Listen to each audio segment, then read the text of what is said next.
Super science study में आपका स्वागत है। तो फ्रेंड, आज हम बात करने वाले हैं क्लास 12th की केमिस्ट्री के VVI ऑब्जेक्टिव क्वेश्चन के बारे में। तो आपसे रिक्वेस्ट होगा कि आप अगर हमारे चैनल पर पहले बार हो तो प्लीज़ चैनल को सब्सक्राइब कर लें ताकि नए नए वीडियो आप तक तुरंत पहुँचें। तो चलिए क्वेश्चन को स्टार्ट करते हैं। पहला क्वेश्चन है कि शुद्ध जल की मोलारिटी है। ए में है 18, बी में है 50, सी में है 55.55, डी में है 5.5। तो इसमें से आपको आंसर देना है। तो इसका आंसर हो जाएगा सी यानी 55.55। देख चलते हैं अगला प्रश्न है कि 10 लीटर 10 मोलर m/10 घोल के लिए घोल की मात्रा होगी। ए में है 0.01 मोल, बी में है 0.2 मोल, सी में है 1.0 मोल और डी में है 5 मोल। तो इसका आंसर हो जाएगा सी यानी 1.0 मोल। तो चलिए देखते हैं अगला प्रश्न है कि 3 लीटर 3m NaCl की मोलों की संख्या है। ए में है 1, बी में है 9, सी में है 3 और डी में है 27। तो इसका आंसर हो जाएगा बी यानी 9।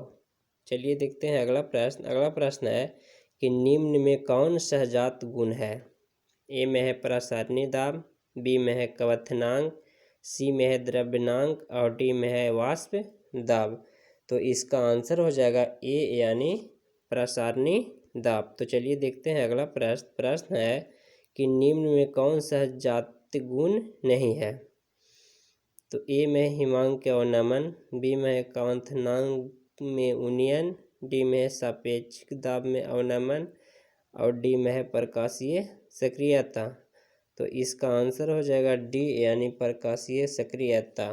तो चलिए देखते हैं अगला प्रश्न। और प्रश्न है कि तैनु घोल का सहजात गुण निर्भर करता है। तो किस पर निर्भर करता है।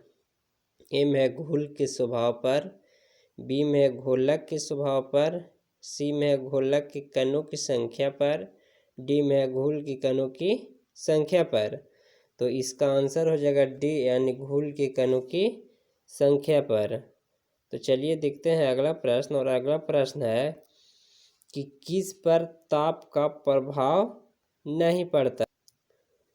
तो 4 ऑप्शन है आपको पास। ए में है समानता, बी में है मोललता और मोल प्रभाज्य, सी में है मोलारता और डी में है फॉर्मलता। तो इसका आंसर हो जाएगा बी यानी मोल और मोल प्रभाज्य। तो चलिए देखते हैं अगला प्रश्न है कि 0.1 m आदर्श में घोल का वाट हॉप गुणक है। तो 4 ऑप्शन है आपको पास। ए में है 0.5, बी में है 0.1, सी में है 1 और डी में है 0.001। तो इसका आंसर हो जाएगा बी यानी 0.1। तो चलिए देखते हैं अगला प्रश्न है कि निम्न में कौन एंटीफ्रीज का काम करता है। ए में है ईथर, बी में है एसीटोन, सी में है एथिलीन ग्लाइकोल और डी में है सभी। तो इसका आंसर हो जाएगा सी यानी एथिलीन ग्लाइकोल। चलिए देखते हैं अगला प्रश्न है कि कौन अनुसंख्या गुणधर्म नहीं है। ए में हिमांक में अवनमन, बी में है प्रसरण दाब, सी में है क्वथनांक में उन्नयन, डी में है मोलल उन्नयन स्थिरांक। तो इसका आंसर हो जाएगा बी यानी प्रसरण दाब। तो चलिए देखते हैं अगला प्रश्न है कि द्रवित सोडियम क्लोराइड के वैद्युत अपघटन के कैथोड पर मुक्त होता है। 4 ऑप्शन है आपको पास। ए में है क्लोरीन, बी में है सोडियम, सी में सोडियम अम्लगन, डी में हाइड्रोजन। तो इसका आंसर हो जाएगा बी यानी सोडियम। चलिए देखते हैं अगला प्रश्न है कि निम्नलिखित में कौन द्वितीयक सेल है। तो 4 ऑप्शन है आपको पास। ए में है लेक्लांसे, बी में है लेड स्टोरेज सेल, सी में है सांद्रण सेल और डी में है इनमें से सभी। तो इसका आंसर हो जाएगा बी यानी लेड स्टोरेज सेल। तो चलिए देखते हैं अगला प्रश्न है कि निम्न में कौन सी धातु अम्ल से हाइड्रोजन विस्थापित नहीं करता है। तो 4 ऑप्शन है आपको पास, इसमें से एक को उत्तर देना है। तो इसका आंसर हो जाएगा सी डी यानी CU। तो चलिए देखते हैं अगला प्रश्न। अगला प्रश्न है कि धातु जो सरलता से ऑक्सीकृत की जाती है वह है। तो 4 ऑप्शन है आपको पास। ए में है CU, बी में है AG, सी में है AL और डी में है PT। तो चलिए इसका आंसर देखते हैं। इसका आंसर हो जाएगा सी यानी AL। तो चलिए देखते हैं अगला प्रश्न। अगला प्रश्न है कि ताप वृद्धि के कारण प्रतिक्रिया का अर्धवायु काल क्या होता है। ए में घटता है, बी में बढ़ता है, सी में स्थिर रहता है और डी में है कभी बढ़ता है कभी स्थिर रहता है। तो इसका आंसर हो जाएगा ए यानी घटता है। तो चलिए देखते हैं अगला प्रश्न। और प्रश्न है कि प्रतिक्रिया की आणविकता नहीं हो सकती है।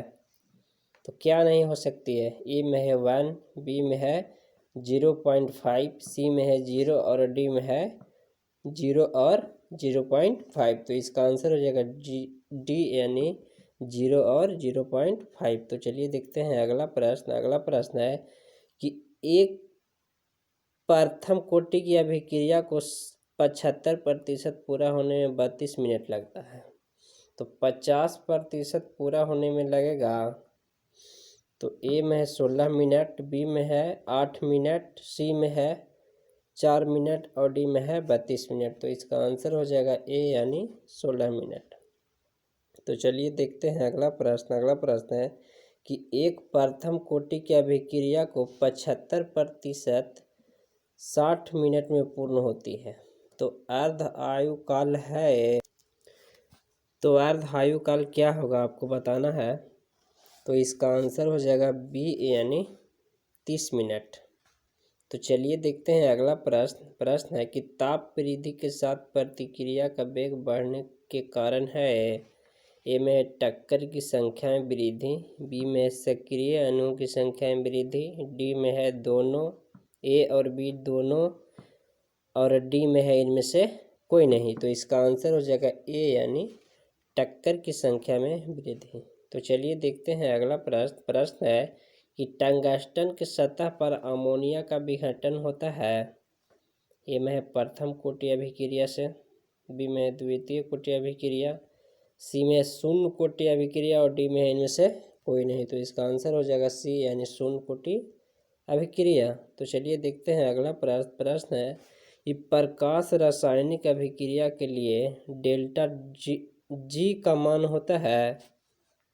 डेल्टा को त्रिभुज कहते हैं। तो ए में है धनात्मक, बी में है ऋणात्मक, सी में है शून्य और डी में है सभी। तो इसका आंसर हो जाएगा ए यानी धनात्मक। तो चलिए देखते हैं अगला प्रश्न। प्रश्न है कि दर स्थिरांक के निर्भर करता है। ए में है ताप पर, बी में है समय पर, सी में है प्रारंभिक सांद्रण पर, डी में है इनमें से कोई नहीं। तो इसका आंसर हो जाएगा ए यानी ताप पर। तो चलिए देखते हैं अगला प्रश्न। अगला प्रश्न है कि किस प्रतिक्रिया की दर स्थिरांक के तथा प्रतिक्रिया की दर की इकाई समान है। तो प्रतिक्रिया की कोटि है। ए में है 1, बी में है 0, सी में है 1 और डी में है 3। तो इसका आंसर हो जाएगा बी यानी 0। तो चलिए देखते हैं अगला प्रश्न। प्रश्न है कि किसी विधि के द्वारा अंत में वसा का पाचन होता है। ए में है पेप्टिकरण, बी में है अस्कदन, सी में है पायसीकरण और डी में है प्रसरण। तो इसका आंसर हो जाएगा सी यानी पायसीकरण। तो चलिए देखते हैं अगला प्रश्न। प्रश्न है कि कोलॉइड की रक्षण क्षमता को किस पद के रूप में व्यक्त किया जाता है। ए में है गोल्ड संख्या, बी में है ऑक्सीजन संख्या, सी में है परमाणु संख्या और डी में है कोई नहीं। तो इसका आंसर हो जाएगा ए यानी गोल्ड संख्या। तो चलिए देखते हैं अगला प्रश्न। और अगला प्रश्न है कि जैव प्रेरक होता है? ए है एंजाइम, एक एंजाइम। बी है एक कार्बोहाइड्रेट। सी है एक अमीनो अम्ल। डी है नाइट्रोजन युक्त क्षार। तो इसका आंसर हो जाएगा ए यानी एक एंजाइम। चलिए देखते हैं अगला प्रश्न है कि कौन सी पृष्ठीय घटना नहीं है? ए में है समांगी उत्प्रेरक। बी में है ठोसों का मिलना। सी में है जंग लगना। डी में है वैद्युत अपघटन प्रक्रिया। तो इसका आंसर हो जाएगा सी यानी जंग लगना। तो चलिए देखते हैं अगला प्रश्न है कि वैद्युत अपघट का उदाहरण है। तो ये तो सबको याद होना चाहिए कि वैद्युत अपघट का सोडियम एसीटेट उदाहरण है।